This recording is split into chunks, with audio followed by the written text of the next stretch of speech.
Hello students, so this is the day 4 of our answer writing program and I have given the two questions today. One was on the secularism and the second question was related to the regionalism.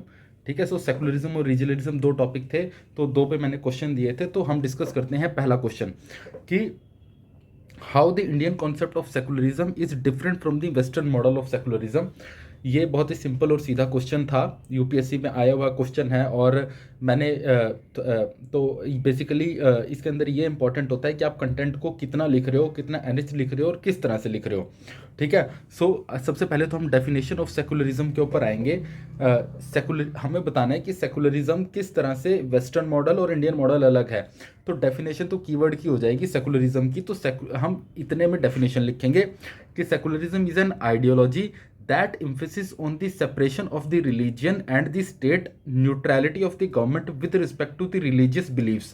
तो मैंने exact definition लिखी secularism की, आप कोई और definition भी लिख सकते हैं, किसी भी थिंकर की डेफिनेशन लिख सकते हैं।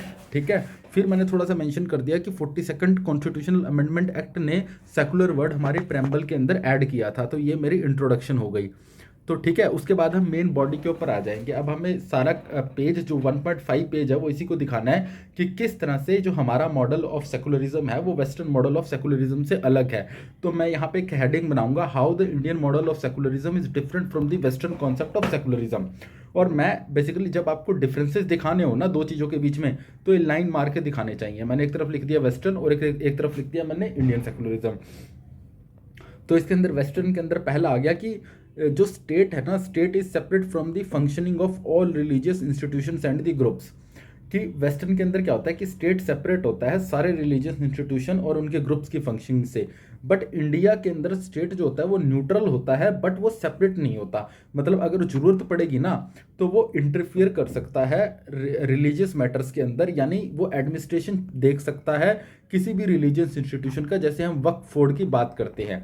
ठीक है, सेकंड क्या आ जाएगा कि वेस्टर्न कॉन्सेप्ट के अंदर स्टेट को अलाउ किया जाता है कि वो कर्टेल कर सके सिटीजन्स के राइट।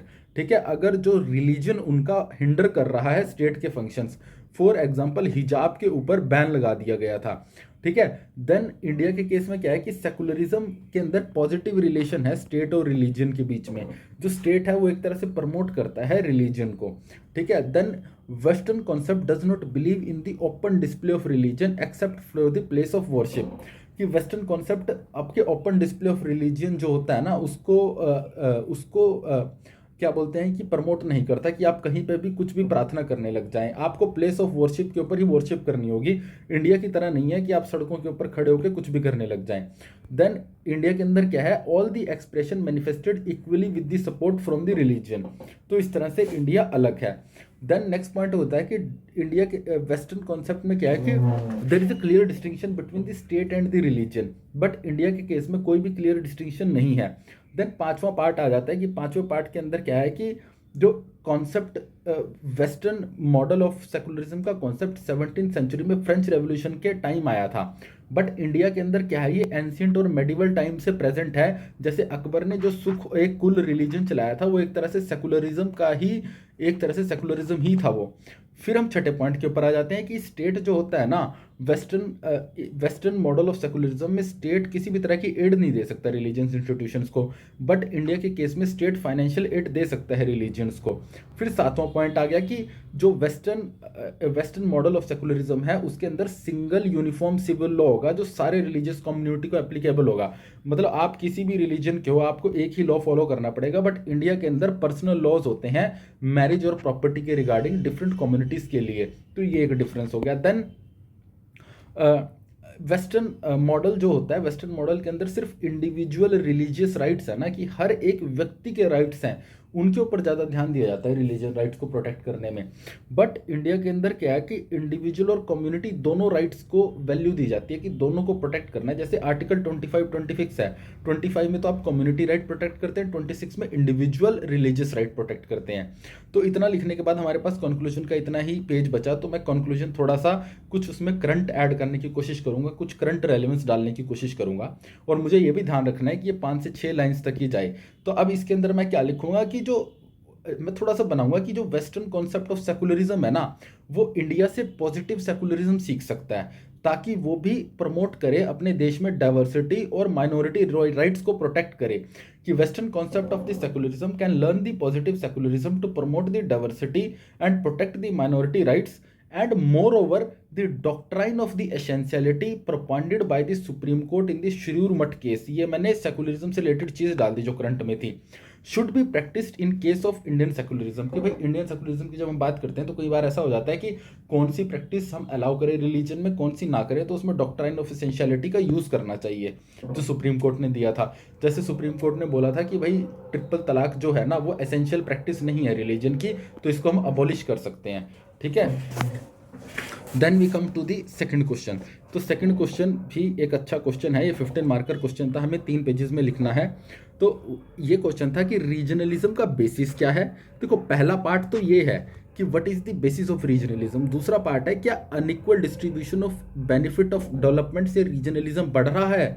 दूसरा पार्ट ये है कि और सब्सटैंशिएट योर आंसर, यानी एग्जाम्पल बताते हुए अपने आंसर को लिखना है। तो इन्होंने बोल दिया सब्सटैंशिएट का मतलब होता है कि भाई एग्जांपल्स यूज करो आप हर एक पॉइंटर्स के साथ साथ। तो अब हमें क्या करना है कि देखो हमें ये पता है कि 2 पार्ट हो गए। पहला तो हमें बताना है कि बेसिस ऑफ रीजनलिज्म, यानी अलग अलग किस तरह के कौन कौन से रीजन है रीजनलिज्म के, अलग अलग किस तरह के बेसिस के ऊपर रीजनलिज्म फैलता है। तो हमें ऐसा नहीं करना कि ये पहला पार्ट यहाँ से यहाँ खत्म कर दिया। पहला पार्ट अगर आप यहाँ से यहाँ शुरू कर रहे हो तो दोनों को इक्वल वेटेज दो, 1.5 पन्ना इसको दे दिया, दूसरे पार्ट और कंक्लूजन को आपने 1.5 पन्ना दे दिया। तो इसको बोलते हैं स्ट्रक्चरिंग, कि अगर 2 पार्ट बोले गए हैं तो पहला पार्ट इंट्रो प्लस पहला पार्ट मिला के 1.5 पन्ना, दूसरा पार्ट प्लस कंक्लूजन मिला के 1.5 पन्ना, आपको ये लिखना होता है, इसको स्ट्रक्चरिंग बोलते हैं। तो हम सिर्फ रीजनलिज्म की डेफिनेशन से शुरू करेंगे, और एक अच्छी डेफिनेशन हमें याद होनी चाहिए कि regionalism is the expression of the common sense of identity and purpose by people with in the specific geographical region United by the language and culture. जो रीजनलिज्म है ना वो एक कॉमन सेंस ऑफ आइडेंटिटी है और purpose of people है एक geographical region में जो लैंग्वेज और कल्चर से एक दूसरे से जुड़े हुए होते हैं। तो रीजनलिज्म की डेफिनेशन मैंने यूज़ किया, आप कोई और डेफिनेशन भी यूज़ कर सकते हैं, किसी और थिंकर की याद आ रही हो, बट थिंकर का नाम मत लिख देना। ठीक है, फिर हम लिखते हैं बेसिस ऑफ रीजनलिज्म। बेसिस एक तरह से कॉजेज ऑफ रीजनलिज्म को ही हम बेसिस बना देंगे। ठीक है, ठीक है। तो अब हम क्या लिखेंगे कि अब हम बेसिस लिखेंगे और थोड़ा सा उसको लिंक करेंगे कि कैसे उसने रीजनलिज्म को बढ़ाया। हम सिर्फ ये लिख के नहीं छोड़ देंगे कि historical and geographical isolation is isolation for example Naga movement. मेरी अप्रोच ये रहेगी कि थोड़ा सा इसको लिंक कर दो कि इससे किस तरह से रीजनलिज्म बढ़ा के डेप्रीवेशन कैसे आई।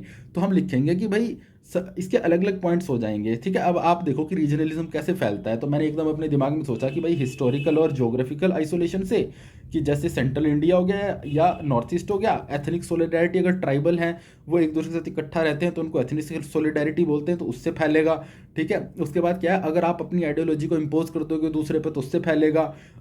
चौथा क्या है, अगर आपके अंदर लिंग्विस्टिक एस्पिरेशन है, लैंग्वेज बेसिस के ऊपर फैलता है। पांचवा क्या है, अगर अनइक्वल इकोनॉमिक डेवलपमेंट हो जाए तो जिस रीजन की कम डेवलपमेंट हुई है उनमें एलिनेशन की भावना आ जाएगी। फिर आपके अंदर एक्सट्रीम सेंस ऑफ प्राउड आ गया अपनी आइडेंटिटी को लेकर, तो उससे हो जाएगा।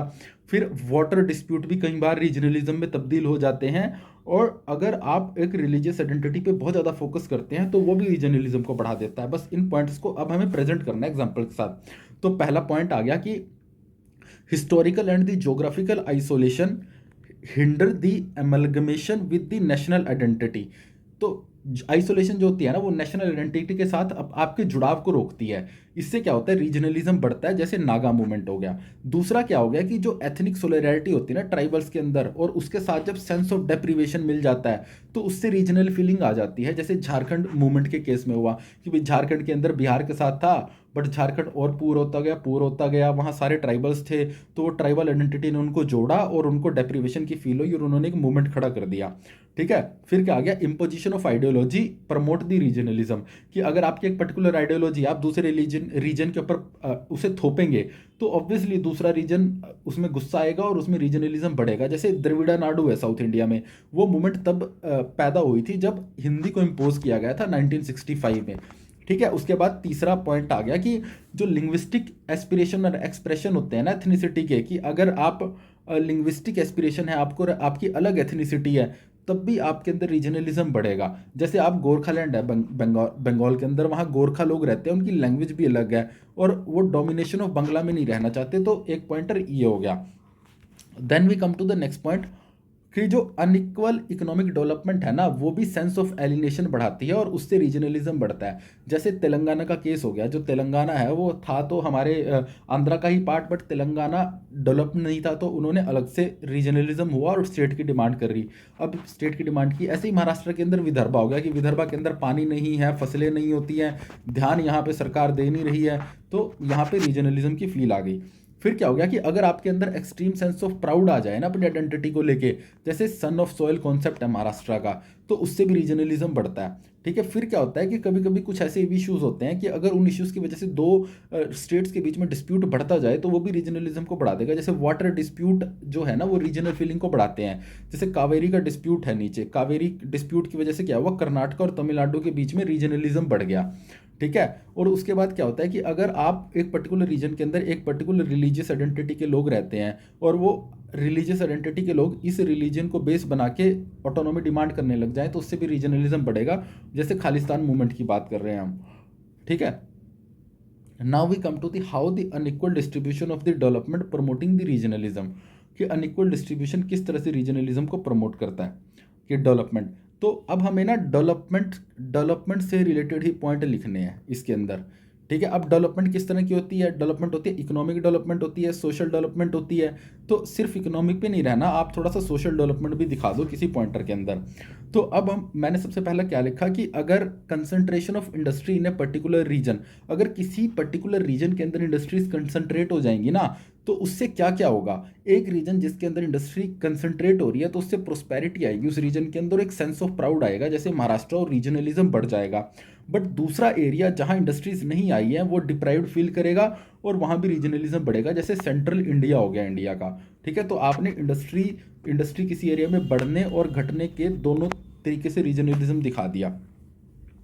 फिर नेक्स्ट आता है कि अगर आप less focus of equitable distribution of government resources with in a state led to the feeding of regionalism in a particular area, कि अगर आप एक पर्टिकुलर स्टेट में हैं और सरकार के पास 100 रुपये हैं तो सारे सारे रीजन को 25 रुपये जाने चाहिए।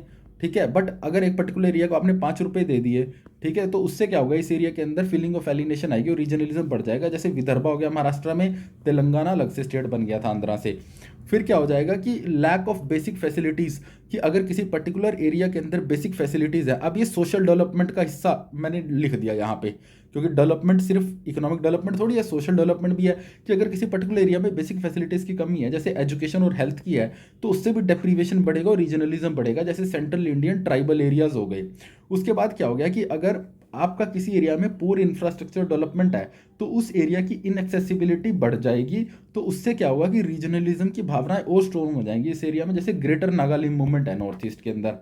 फिर नेक्स्ट पॉइंट क्या हो गया कि if a particular region is deprived of share in the government and private employment that grows the regionalism, अगर किसी पर्टिकुलर रीजन है ना, उस रीजन को सेंट्रल या स्टेट गवर्नमेंट की नौकरियों के अंदर पूरा हिस्सा नहीं मिल रहा, दे आर फीलिंग डिप्राइव्ड, तो उससे रीजनलिज्म बढ़ेगा। जैसे गोरखालैंड बंगला के अंदर ये मूवमेंट हुआ गोरखालैंड, या फिर अभी हरियाणा ने 75% ऑफ रिजर्वेशन दिया है लोकल्स के लिए, तो ये रीजनलिज्म को बढ़ा रहा है बेसिकली।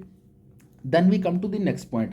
अब हम जहाँ डेवलपमेंट की बात कर रहे हैं, हमने इंडस्ट्रीज़ की बात करी, हमने सोशल डेवलपमेंट की बात कर ली, इंफ्रा की बात कर ली, बट आप देखो कि मैंने थोड़ा सा सोचा और कि एक तरह से एग्रीकल्चर डेवलपमेंट भी तो होता है ना यार, कि अगर किसी पर्टिकुलर स्टेट के अंदर कोई एरिया एग्रीकल्चर में पिछड़ गया तो वहाँ पे भी रीजनलिज्म बढ़ेगा, जैसे बुंदेलखंड हो गया यूपी में। तो मैंने लिखा कि comparatively the poor agricultural productivity, कि जो पुअर एग्रीकल्चर प्रोडक्टिविटी है ना बुंदेलखंड रीजन की, वो उस एरिया के अंदर रीजनलिज्म को बढ़ा रही है। एक पॉइंट ये हो गया।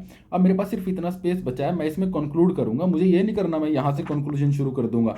ठीक है, अगर मुझे करना भी पड़ रहा है ना यहाँ से कंक्लूजन, मैं बस यहाँ तक खत्म कर दूंगा ताकि मैं अपना टाइम बचाऊं और दूसरा क्वेश्चन लिखूं। ये नहीं करूंगा कि यहाँ मैं 7-8 पॉइंटर लिख दूंगा वे फॉरवर्ड के, उसका कोई यूज़ नहीं है। 2-3 वे फॉरवर्ड के पॉइंट लिख के बस कंक्लूड करो। ठीक है, तो अब मैं किस तरह करूंगा कि थोड़ा सा मैं करंट यूज़ करने की कोशिश करूंगा, किस तरह से कि गवर्नमेंट स्कीम्स कि so the government must promote the balance regional development, कि गवर्नमेंट को बैलेंस रीजनल डेवलपमेंट प्रमोट करनी चाहिए। और कैसे करनी चाहिए, by enhancing the connectivity through Bharatmala Pariyojana and dedicated freight corridor, कि भारतमाला परियोजना और डेडिकेटेड फ्राइट कॉरिडोर से कनेक्टिविटी बढ़ानी चाहिए सब एरिया की, और इंडस्ट्रियल डेवलपमेंट करना चाहिए वन डिस्ट्रिक्ट वन प्रोडक्ट से सब एरिया का। इससे बैलेंस डेवलपमेंट होगा, और उसके साथ साथ एक भारत श्रेष्ठ भारत को सही से इम्प्लीमेंट करो ताकि हमारे देश की इंटीग्रिटी और यूनिटी को रियलाइज किया जा सके। तो आई होप कि ये जो वीडियो देख के आपको समझ आएगा कि किस तरह से आप अपने कंटेंट को बहुत सही तरीके से पिरो सकते हैं, किस तरह से स्ट्रक्चरिंग होती है, किस तरह से आप अपने पॉइंटर को प्रेजेंट करते हैं, इंट्रो कितनी है, कंक्लूजन कितनी होती है और कैसे लिखी जाती है। So thank you. कल मेंटरशिप डे है और हम मेंटरशिप डे के अंदर पर्सनल मीटिंग करेंगे और आपके सारे डाउट्स को रिजॉल्व करेंगे।